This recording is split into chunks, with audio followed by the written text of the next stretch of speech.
It started with a rumor.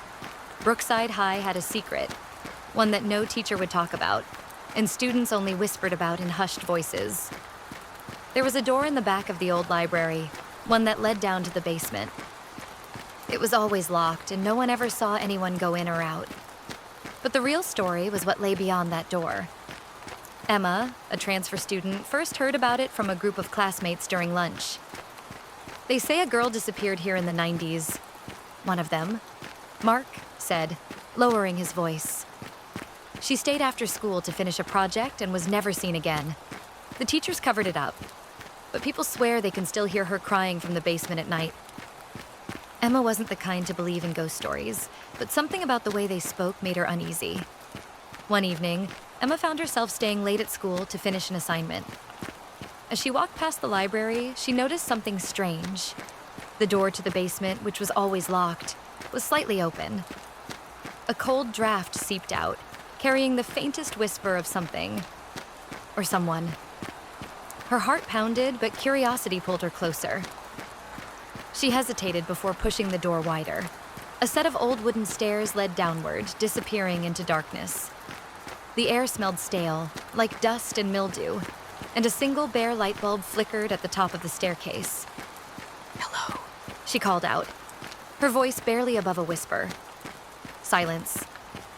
Then, a faint sound.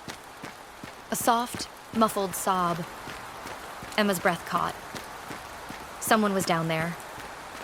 She took a step forward, gripping the railing as she descended. The air grew colder with each step, and as she reached the bottom, she saw rows of abandoned desks, covered in dust.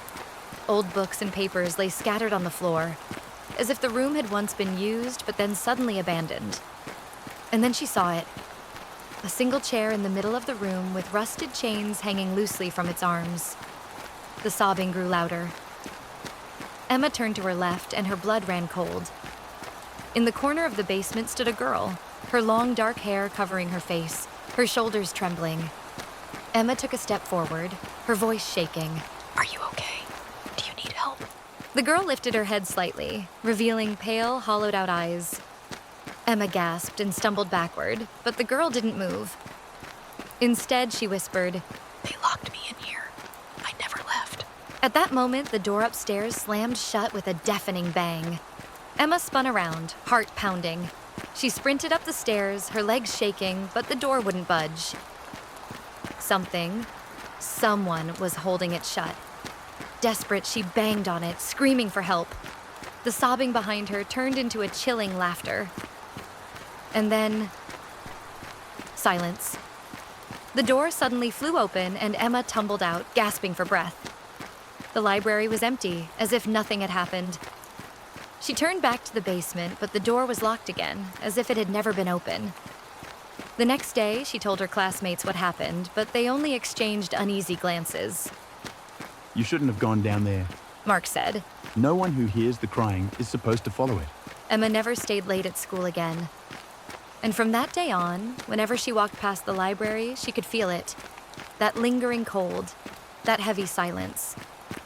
And sometimes, if she listened closely, she could still hear the faint sound of someone crying, trapped forever beneath the school.